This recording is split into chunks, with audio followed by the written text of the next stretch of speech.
आप सबका फिर से स्वागत है मेरे चैनल खालसा इलेक्ट्रिकल्स पे। मैं हूं मंतोष। एक बार फिर ये वीडियो लेके आओ। ये वीडियो जो है क्वेश्चन आंसर की वीडियोज़ है और ये मेरी दूसरी वीडियो है क्वेश्चन आंसर की। इस वीडियो में आपके कुछ क्वेश्चन के आंसर दूंगा और हाँ, एक ट्रिक मैं आपको ज़रूर बताऊंगा क्योंकि मेरा क्वेश्चन आंसर कुछ ना कुछ यूनिक होना चाहिए, अलग होना चाहिए। तो एक ट्रिक मैं आपको ऐसी बताऊंगा जो हर कोई यानी कि हर कोई फ़ोन चलाने वाला उस ट्रिक को ज़रूर अपनाएगा। इस बात की 100% गारंटी है। और इस वीडियो को एंड तक जरूर देखना, रियल बोल रहा हूँ, उस ट्रिक को जरूर अपनाएगा। और जो सिर्फ वो ट्रिक देखना चाहते हैं तो इस वीडियो को भगा लें, नहीं तो क्वेश्चन आंसर के आंसर भी सुनना चाहते हैं तो इस वीडियो को एंड तक देखें। तो ठीक है, आज हम शुरू करते हैं क्वेश्चन आंसर की वीडियो। तो सबसे पहला जो क्वेश्चन है, मैंने सारे क्वेश्चन नोट करके रखे और आपको इधर साइड में क्वेश्चन दिखेंगे, उसके आंसर मैं दूंगा। तो क्या क्या है क्वेश्चन, मैंने इस पर ज़्यादा क्वेश्चन नहीं लिए आप लोगों के क्योंकि मेरे पास भी थोड़ा सा टाइम कम होता है। तो सबसे पहला जो क्वेश्चन है वो है चिंताराम वर्मा का। आज से समथिंग मैंने 4 महीने पहले एक वीडियो डाली थी, स्क्वायर फीट का कितना पैसा लेना चाहिए। तो मैंने इसमें ये दिखाया था कि हमने एक जगह पे वर्क किया था, वहाँ पे इतना स्क्वायर फीट है, हमने वहाँ का 16,000 रुपये लिया। तो वही कमेंट है। तो इनका क्वेश्चन ये है कि आपने 16,000 जो रुपये लिया है वो आपने लिया है मटेरियल का भी लिया है या सिर्फ आपने जो वर्क किया है उसका लिया है। मैं आपको बता देता हूँ, जितना मैंने आपको स्क्वायर फीट बताया था, अगर 16,000 रुपये सिर्फ हम मटेरियल का और उसका लेंगे तो हमारा लॉस होगा। समथिंग मटेरियल भी 1500 स्क्वायर फीट जो हमने वर्क किया था उसका लिया था। तो ये तो था उनका आंसर। अब मैं आपके सामने दूसरा क्वेश्चन है मारूफ रजा ने मेरे को 2-3 कमेंट किए हैं, काफ़ी अच्छा लिखा है और एक कमेंट ऐसा भी लिखा है, लव यू ब्रो। मैं उनको बोलना चाहता हूँ लव यू टू ब्रो। और जो तीसरा क्वेश्चन है वो है MD आमीन। इन्होंने पूछ रहे हैं कि सर जो ग्लैंडर मशीन होती है यानी कि जिससे हम कटिंग करते हैं, उसको चलाने के लिए तरीका बताएं। यानी कि तरीका क्या है उसको चलाने का। तो मैं आपको बता देता हूँ, ग्लैंडर मशीन जब भी चलाते हैं यानी कि कटिंग करते हैं तो ग्लैंडर मशीन 2 होती है। एक तो होता है हैंड ग्राइंडर और एक होता है टाइल काटने वाला, जिससे हम टाइल काटते हैं। हम नहीं, जो टाइल मिस्त्री होते हैं वो काटते हैं।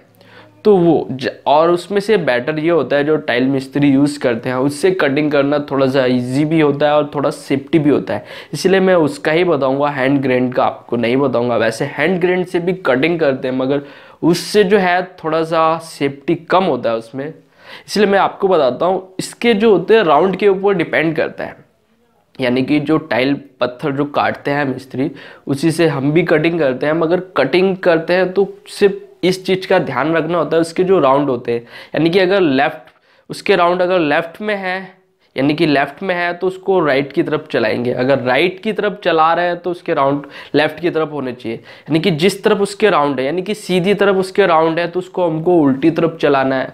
और अगर हम उल्टी चलाएं तो सीधा हमको चलाया तो उसके राउंड को उल्टा करना होगा, यानी कि मशीन को घुमाना होगा।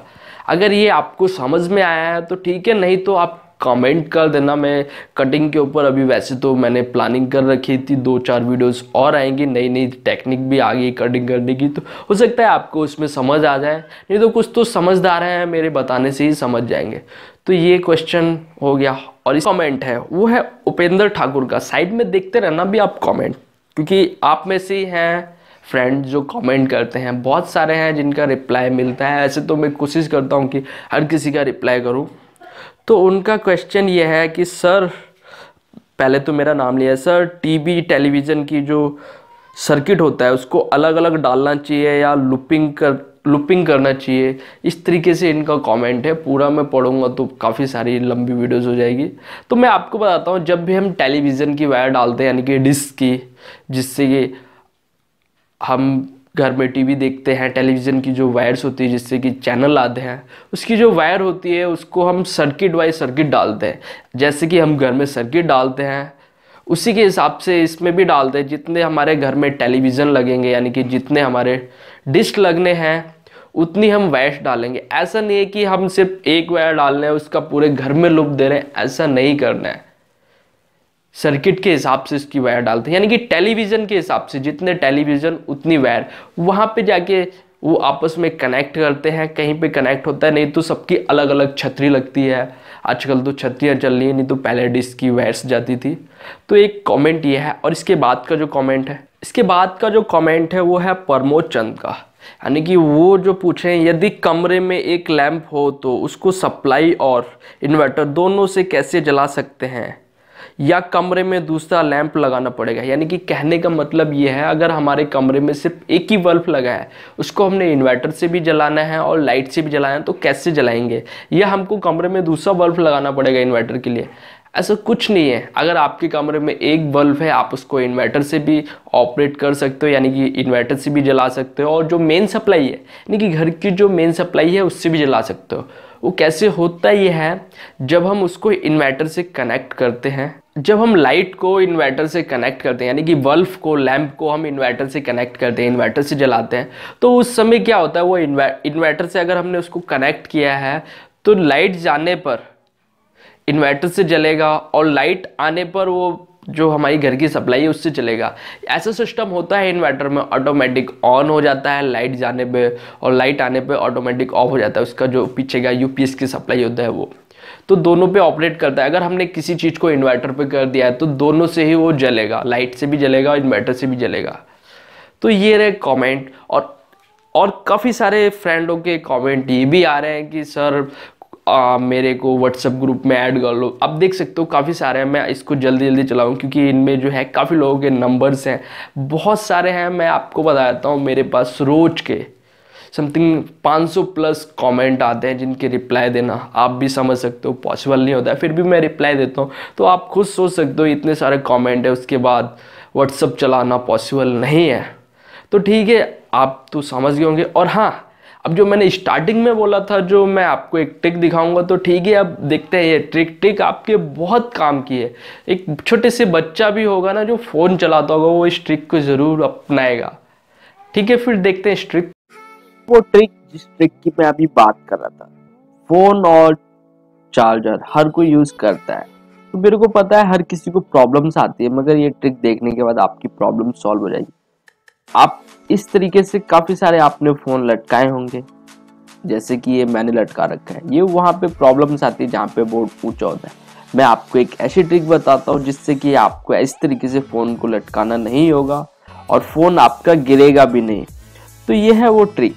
करना कुछ नहीं, सिर्फ फोन को बैलेंस करना है। जिस तरीके से देख सकते हो मैंने सिर्फ चार्जर और फोन से ही फोन को बैलेंस किया हुआ है। जैसे कि ये, यानी कि एक लूप दिया है और उसके अंदर से मैंने फोन को रख देते, ये तरीका है।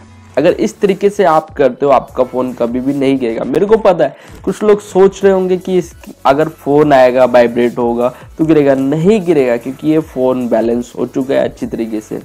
और कुछ लोग क्या करते हैं, चार्जर के ऊपर फोन रखते हैं, जब भी फोन आता है तो गिर जाता है, इससे कि नुकसान हो सकता है। तो ये ट्रिक हर कोई अपनाएगा, मेरे को पता है, और ये ट्रिक बहुत अच्छी है। मैं भी यूज करता हूँ, जितने मेरे फ्रेंड्स हैं सबको ही बताता हूँ। और ठीक है फ्रेंड्स, अगर ट्रिक अच्छी लगी और वीडियो पसंद आई तो वीडियो को लाइक करें, कमेंट करके बताना नई ट्रिक कौन सी आनी चाहिए और नई वीडियो कौन सी आनी चाहिए।